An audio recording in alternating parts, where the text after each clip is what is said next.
Bonjour à tous, je suis ravie de vous retrouver aujourd'hui pour la suite de l'histoire. Alors pour ceux qui viennent de débarquer dans cette vidéo, là je vais raconter le chapitre 2 d'une histoire. Donc si vous n'avez pas vu le premier épisode, je vous invite à aller le voir et à revenir ensuite ici si l'histoire vous plaît et que vous avez envie de savoir la suite. Et c'est parti pour l'histoire. Le commandant a l'air grave, mâchoire serrée. Cet après-midi, entre 15h et 16h, pendant que la plupart des passagers étaient à terre, plusieurs cabines ont été cambriolées. On ignore encore l'ampleur des vols. On attend les inventaires des propriétaires ce soir. Mais une chose est sûre, les cabines ciblées appartiennent à des collectionneurs privés et des passagers extrêmement fortunés. Will fronce les sourcils. Emily serre les dents. Monsieur le capitaine, avez-vous une idée de qui ça pourrait être? Le commandant secoue la tête, visiblement dépité.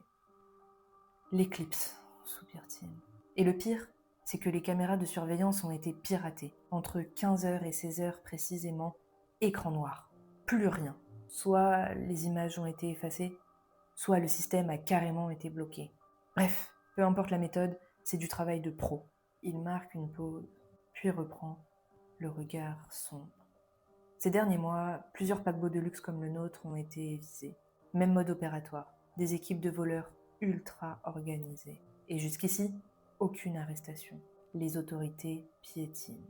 Le commandant passe une main sur son visage, visiblement à bout. Et comme si cela ne suffisait pas, dans 3 jours, nous devons organiser une exposition de joaillerie à bord, avec des pièces rares, exceptionnelles, des pièces inestimables. Honnêtement, je crains le pire. Face à la gravité de la situation, Emily sent qu'elle n'a plus le choix. Elle doit dire adieu à son rêve de repos. 3 jours de répit, c'est tout ce qu'elle aura eu. Portée par son sens du devoir, elle se tourne vers le commandant. Très bien, je vais vous aider, monsieur le commandant. Je mènerai l'enquête. Will observe Emily avec un mélange de fascination et de respect. Pour lui aussi, les vacances sont finies. Les choses sérieuses commencent. Et il a intérêt à être très vigilant. Il joue très gros sur ce coup. Le capitaine, lui, retrouve un peu d'espoir. Il hoche la tête, soulagé. Merci beaucoup, Madame Baxter et Monsieur Gallagher. Je ne vous remercierai jamais assez de nous aider. Emily esquisse un sourire. L'adrénaline revient. Elle redevient la détective. Elle dit au commandant, il me faut un accès complet au plan du navire, au rapport d'incident, à tout ce qui pourrait m'aider à comprendre ce qu'il s'est passé. Le commandant s'exécute aussitôt. Alors, voici ce qu'on sait. Le groupe en question est connu sous le nom de l'Éclipse. Interpol mène l'enquête sur eux. Mais malheureusement, l'Éclipse ne laisse rien derrière eux. Pas d'empreinte, pas de traces, juste le vide et la frustration. Emily fronce les sourcils. Alors, pourquoi Interpol n'est pas ici? Pourquoi vous nous demandez ça à nous, à des civils, de vous aider sur l'enquête? Un silence s'installe. Le commandant soupire, et puis répond d'un ton las. Officiellement, Interpol n'a pas assez de preuves tangibles pour ouvrir une enquête à bord. Pas sans la coopération des autorités portuaires de chaque pays. Et avec la croisière qui traverse 6 juridictions, ça devient un cauchemar bureaucratique. Et ça, l'Éclipse le sait. C'est pour ça qu'ils frappent en mer, entre 2 ports, entre 2 pays. Ils exploitent toutes les failles du système. Ils marquent une pause presque amère. Emily marmonne dans sa barbe. Je vais encore devoir me taper le boulot des enquêteurs. Mais de manière inaudible, personne ne peut l'entendre. Elle reprend d'un ton plus audible. Et leur mode opératoire est-il toujours le même? Le commandant acquiesce. Infiltration, repérage, neutralisation de la sécurité. Ils frappent vite, sans violence, et disparaissent sans laisser de traces. Will, resté silencieux jusque-là, prend la parole. Excusez-moi, si je peux me permettre, moi j'ai déjà entendu parler d'eux. Ce sont des professionnels, ultra organisés, et on pense qu'ils sont au moins au nombre de 4. Le technicien, les caméléons, les mains et le fantôme. Emily arque un sourcil. Le fantôme? Will hoche la tête. Oui, le fantôme. Le chef. Jamais vu, jamais filmé. Certains même disent qu'il n'existe pas, qu'il ne serait qu'une légende. Emily fronce les sourcils. Dis-moi, Will, je trouve que tu en sais quand même beaucoup sur ce groupe. Will esquisse un sourire en coin, presque trop assuré. Tu sais, Emily, je t'ai dit que je fréquentais ce milieu. Et quand on traîne avec des collectionneurs privés, on entend des choses, des rumeurs, des mises en garde, des commérages. Et puis l'éclipse est leur cauchemar. Alors ça parle. Dans ce monde-là, l'argent et le réseau font circuler bien plus d'informations que la presse. Émilie le dévisage, intriguée. Elle garde le silence. Mais au fond d'elle, une petite lumière vient de s'allumer. Et si Will lui cachait quelque chose? Mais elle ne dit rien.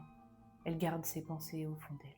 Elle se tourne de nouveau vers le commandant. « Dites-moi, monsieur le commandant, que cherche-t-il exactement cette éclipse? Et comment pouvez-vous être sûr qu'ils sont encore à bord ?» Le commandant marque un silence, puis reprend d'une voix presque solennelle. « Le diamant bleu de la couronne. C'est pour ça qu'on sait qu'ils sont encore à bord. C'est un collier exceptionnel, appartenant à une famille royale d'Europe centrale. C'est une pièce unique, inestimable, non vendue et non vendable. C'est un peu comme une version moderne du collier du Titanic. C'est une œuvre d'art, un morceau d'histoire et forcément une cible rêvée. » Le commandant poursuit, presque l'air gêné. « Et Madame Baxter, il y a quelque chose d'autre qu'il faut que je vous dise. Il y a une réception privée d'après exposition qui sera organisée. C'est une réception où le collier sera exposé. Et lors de cette réception, le collier sera plus que vulnérable. Plus de vitrines blindées, plus de sécurité rapprochée. » Émilie grimace. « Génial. Et c'est quoi encore cette réception ?» Will répond d'un ton presque trop léger. « C'est une soirée ultra privée, uniquement sur invitation. Et les invités pourront voir le collier de très près, sans vitrine, sans sécurité, comme l'a dit le commandant. » Émilie secoue la tête, choquée. « Mais c'est insensé. Vous savez qu'ils vont frapper et vous leur déroulez le tapis rouge comme ça. » Will hausse les épaules. « Tu sais, Émilie, dans ce monde, l'argent dicte ses propres règles. » Émilie le fusille du regard. « Et toi, Will, qui en sais autant, je présume que t'es invité à cette soirée, dis-moi. » Il sourit, faussement modeste. « En effet, chère Émilie, le capitaine m'y a personnellement convié. » Émilie ricane, mais amèrement. « Eh bien, c'est génial. La prochaine fois que je réserve une croisière, je devrais mieux lire les petites lignes. » Puis elle reprend plus sérieuse. « Bon, concrètement, combien de temps on a avant cette exposition ?» Will, soudain plus grave, répond. « 15 jours, Émilie.